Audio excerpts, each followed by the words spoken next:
Chapter 9. It was past 1 o'clock when Pierre left his friend. It was a cloudless, northern, summer night. Pierre took an open cab intending to drive straight home.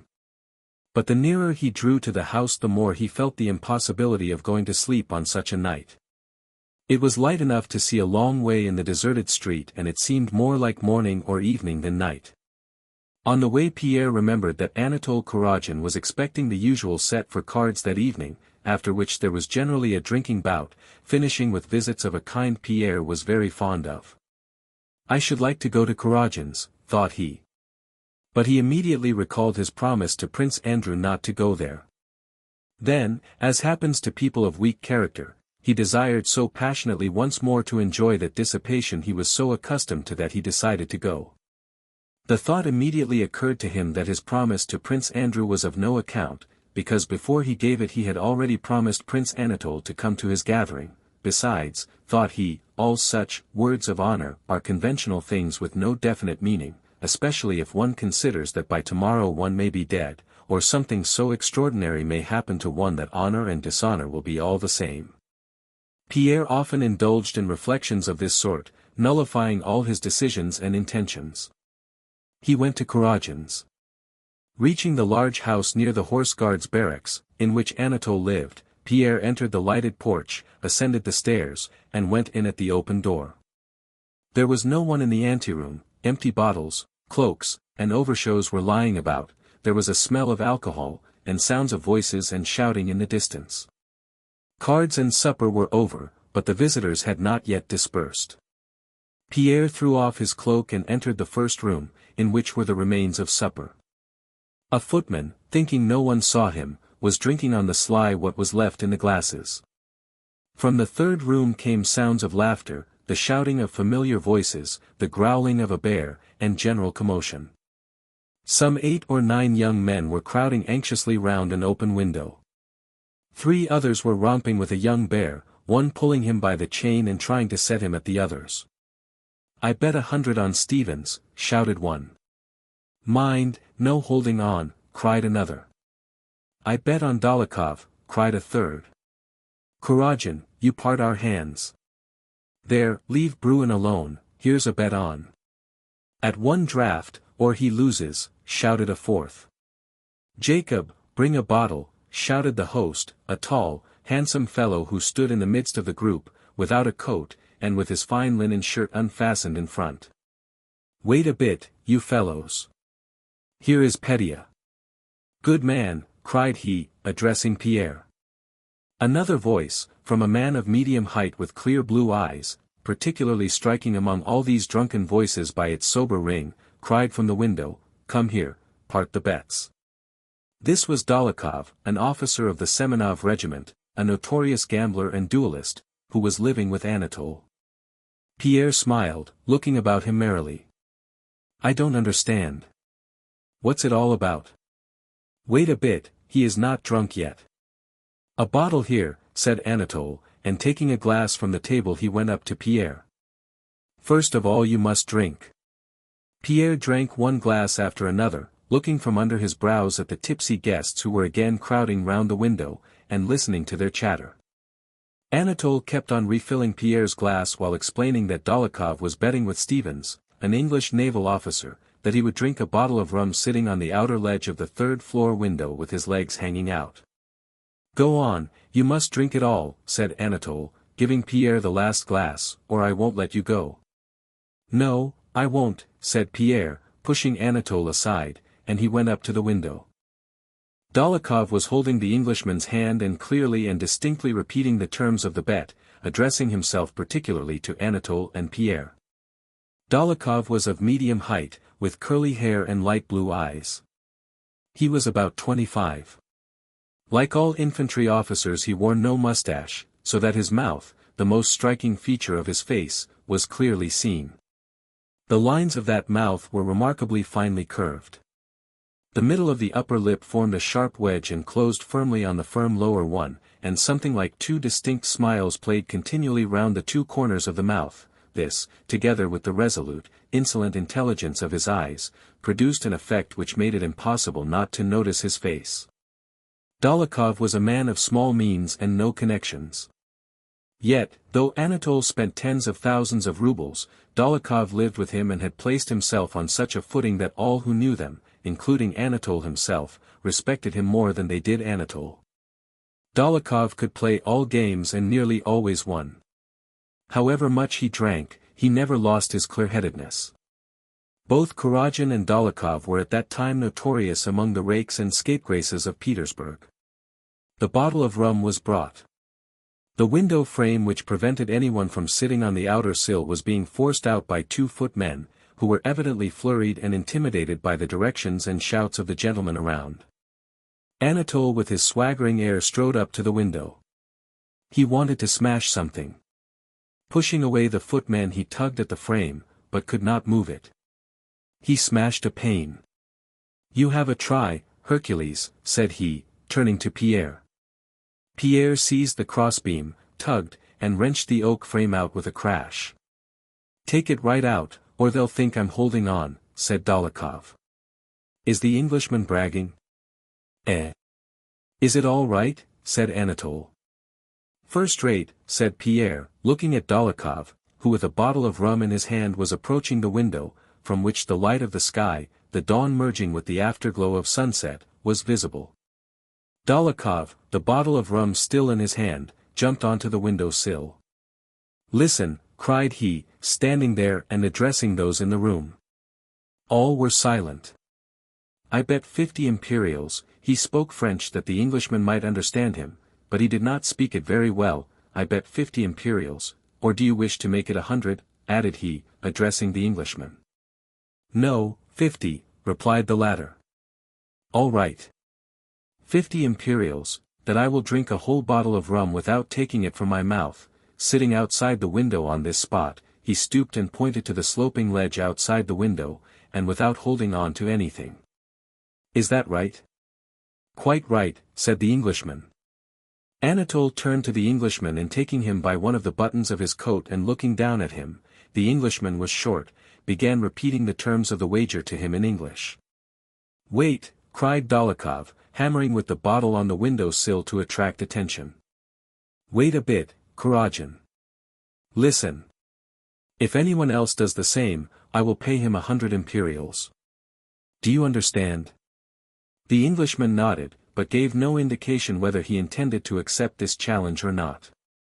Anatole did not release him, and though he kept nodding to show that he understood, Anatole went on translating Dólokhov's words into English. A thin young lad, an hussar of the Life Guards, who had been losing that evening, climbed on the window sill, leaned over, and looked down. "Oh! Oh! Oh!" he muttered, looking down from the window at the stones of the pavement. "Shut up," cried Dólokhov, pushing him away from the window.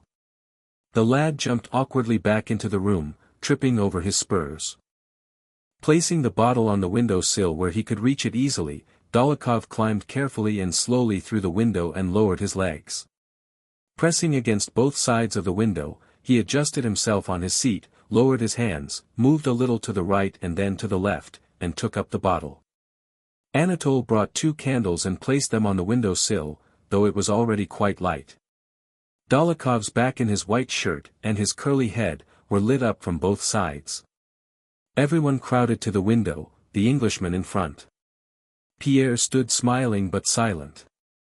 One man, older than the others present, suddenly pushed forward with a scared and angry look and wanted to seize hold of Dólokhov's shirt. "I say, this is folly." "He'll be killed," said this more sensible man. Anatole stopped him. "Don't touch him. You'll startle him and then he'll be killed." "Eh? What then?" "Eh?" Dólokhov turned round and, again holding on with both hands, arranged himself on his seat. "If anyone comes meddling again," said he, emitting the word separately through his thin compressed lips, "I will throw him down there. Now then." Saying this he again turned round, dropped his hands, took the bottle and lifted it to his lips, threw back his head, and raised his free hand to balance himself. One of the footmen who had stooped to pick up some broken glass remained in that position without taking his eyes from the window and from Dólokhov's back. Anatole stood erect with staring eyes. The Englishman looked on sideways, pursing up his lips. The man who had wished to stop the affair ran to a corner of the room and threw himself on a sofa with his face to the wall.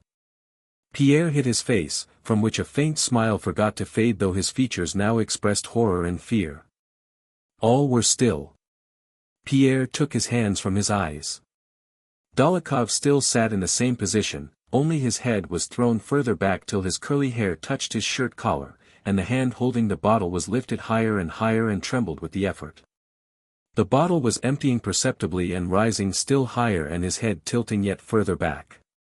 Why is it so long? Thought Pierre. It seemed to him that more than half an hour had elapsed. Suddenly Dólokhov made a backward movement with his spine, and his arm trembled nervously. This was sufficient to cause his whole body to slip as he sat on the sloping ledge. As he began slipping down, his head and arm wavered still more with the strain. One hand moved as if to clutch the window sill, but refrained from touching it. Pierre again covered his eyes and thought he would never open them again. Suddenly he was aware of a stir all around. He looked up. Dólokhov was standing on the window sill, with a pale but radiant face. "It's empty." He threw the bottle to the Englishman, who caught it neatly. Dólokhov jumped down. He smelt strongly of rum. "Well done. Fine fellow. There's a bet for you." "Devil take you," came from different sides. The Englishman took out his purse and began counting out the money. Dólokhov stood frowning and did not speak.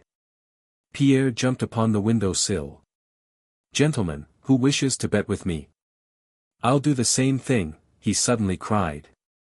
"Even without a bet, there. Tell them to bring me a bottle." "I'll do it." "Bring a bottle." Let him do it," said Dólokhov, smiling. "What next? Have you gone mad? No one would let you." "Why, you go giddy even on a staircase," exclaimed several voices. "I'll drink it." "Let's have a bottle of rum," shouted Pierre, banging the table with a determined and drunken gesture and preparing to climb out of the window. They seized him by his arms, but he was so strong that everyone who touched him was sent flying. "No, you'll never manage him that way," said Anatole. "Wait a bit and I'll get round him." "Listen. I'll take your bet tomorrow, but now we are all going to S." "Come on then," cried Pierre. "Come on. And we'll take Bruin with us." And he caught the bear, took it in his arms, lifted it from the ground, and began dancing round the room with it. Chapter 10. Prince Vasily kept the promise he had given to Princess Drubetskaya, who had spoken to him on behalf of her only son Boris on the evening of Anna Pavlovna's soirée. The matter was mentioned to the Emperor, an exception made, and Boris transferred into the regiment of Semenov Guards with the rank of cornet. He received, however, no appointment to Kutuzov's staff despite all Anna Mikhailovna's endeavors and entreaties. Soon after Anna Pavlovna's reception, Anna Mikhailovna returned to Moscow and went straight to her rich relations, the Rostovs, with whom she stayed when in the town, and where her darling Bori, who had only just entered a regiment of the line and was being at once transferred to the Guards as a cornet, had been educated from childhood and lived for years at a time. The Guards had already left Petersburg on the 10th of August, and her son, who had remained in Moscow for his equipment, was to join them on the march to Radzivilov. It was St. Natalia's Day and the name day of two of the Rostovs, the mother and the youngest daughter, both named Natalie. Ever since the morning, carriages with 6 horses had been coming and going continually, bringing visitors to the Countess Rostova's big house on the Povarskia, so well known to all Moscow. The Countess herself and her handsome eldest daughter were in the drawing room with the visitors who came to congratulate, and who constantly succeeded one another in relays. The Countess was a woman of about 45, with a thin oriental type of face, evidently worn out with childbearing. She had had 12. A languor of motion and speech, resulting from weakness, gave her a distinguished air which inspired respect. Princess Anna Mikhailovna Drubetskaya, who as a member of the household was also seated in the drawing room, helped to receive and entertain the visitors. The young people were in one of the inner rooms, not considering it necessary to take part in receiving the visitors. The Count met the guests and saw them off, inviting them all to dinner. "I am very, very grateful to you, mon cher, or ma chère," he called everyone without exception and without the slightest variation in his tone, "my dear, whether they were above or below him in rank. I thank you for myself and for our two dear ones whose name day we are keeping. But mind you come to dinner or I shall be offended, ma chère. On behalf of the whole family I beg you to come, mon cher." These words he repeated to everyone without exception or variation, and with the same expression on his full, cheerful, clean-shaven face, the same firm pressure of the hand and the same quick, repeated bows. As soon as he had seen a visitor off he returned to one of those who were still in the drawing-room, drew a chair toward him or her, and jauntily spreading out his legs and putting his hands on his knees with the air of a man who enjoys life and knows how to live, he swayed to and fro with dignity, offered surmises about the weather, or touched on questions of health, sometimes in Russian and sometimes in very bad but self-confident French. Then again, like a man weary but unflinching in the fulfillment of duty, he rose to see some visitors off and, stroking his scanty grey hairs over his bald patch, also asked them to dinner.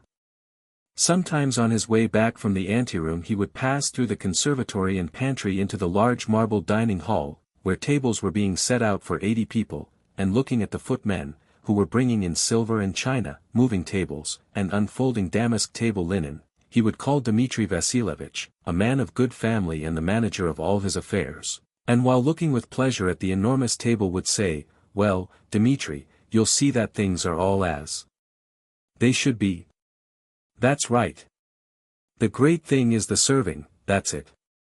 And with a complacent sigh he would return to the drawing-room. "Marya Lvovna Karagina and her daughter," announced the Countess' gigantic footman in his bass voice, entering the drawing-room. The Countess reflected a moment and took a pinch from a gold snuff-box with her husband's portrait on it. "I'm quite worn out by these callers. However, I'll see her and no more. She is so affected." "Ask her in," she said to the footman in a sad voice, as if saying, "Very well, finish me off." A tall, stout, and proud-looking woman, with a round-faced smiling daughter, entered the drawing-room, their dresses rustling. "Dear Countess, what an age! She has been laid up, poor child, at the Razumovsky's ball, and Countess Apraxina." "I was so delighted," came the sounds of animated feminine voices, interrupting one another and mingling with the rustling of dresses and the scraping of chairs. Then one of those conversations began which last out until, at the first pause, the guests rise with a rustle of dresses and say, "I am so delighted. Mamma's health," and Countess Apraxina, and then, again rustling, pass into the anteroom, put on cloaks or mantles, and drive away. The conversation was on the chief topic of the day, the illness of the wealthy and celebrated beau of Catherine's day, Count Bezukov, and about his illegitimate son Pierre, the one who had behaved so improperly at Anna Pavlovna's reception. "I am so sorry for the poor Count," said the visitor. "He is in such bad health, and now this vexation about his son is enough to kill him." "What is that?" asked the Countess as if she did not know what the visitor alluded to, though she had already heard about the cause of Count Bezukov's distress some 15 times. "That's what comes of a modern education," exclaimed the visitor. "It seems that while he was abroad this young man was allowed to do as he liked. Now in Petersburg I hear he has been doing such terrible things that he has been expelled by the police." "You don't say so," replied the Countess. "He chose his friends badly," interposed Anna Mikhailovna. "Prince Vasili's son, he, and a certain Dolokhov have, it is said, been up to heaven only knows what. And they have had to suffer for it. Dolokhov has been degraded to the ranks and Bezukov's son sent back to Moscow. Anatole Karagin's father managed somehow to get his son's affair hushed up, but even he was ordered out of Petersburg." "But what have they been up to?" asked the Countess. "They are regular brigands, especially Dolokhov," replied the visitor. "He is a son of Maria Ivanovna Dolokhova, such a worthy woman, but there, just fancy. Those three got hold of a bear somewhere, put it in a carriage, and set off with it to visit some actresses. The police tried to interfere, and what did the young men do? They tied a policeman and the bear back to back and put the bear into the Moika Canal. And there was the bear swimming about with the policeman on his back. What a nice figure the policeman must have cut, my dear, shouted the Count, dying with laughter. Oh, how dreadful! How can you laugh at it, Count? Yet the ladies themselves could not help laughing. It was all they could do to rescue the poor man, continued the visitor. And to think it is Cyril Vladimirovich Bezukhev's son who amuses himself in this sensible manner. And he was said to be so well educated and clever. This is all that his foreign education has done for him. I hope that here in Moscow no one will receive him, in spite of his money. They wanted to introduce him to me, but I quite declined. I have my daughters to consider.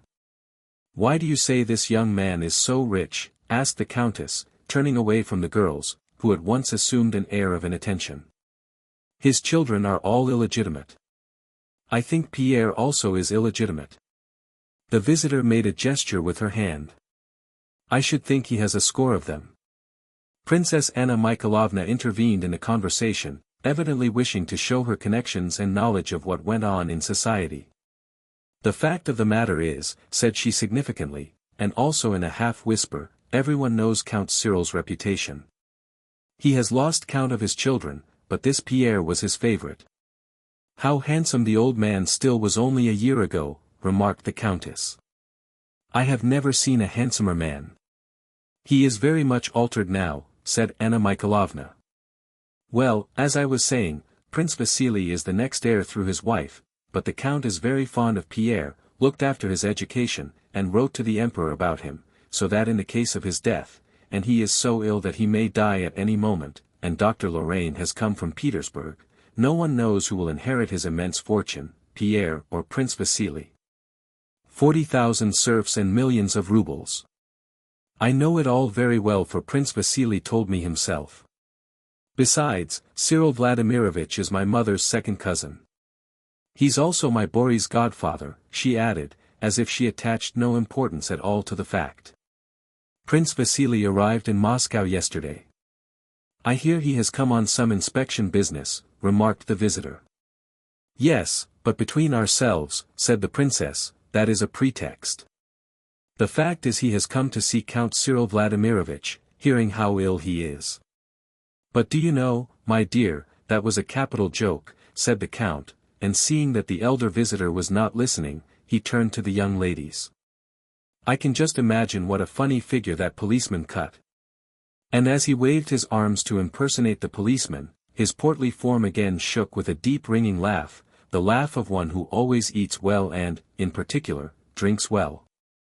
So do come and dine with us, he said.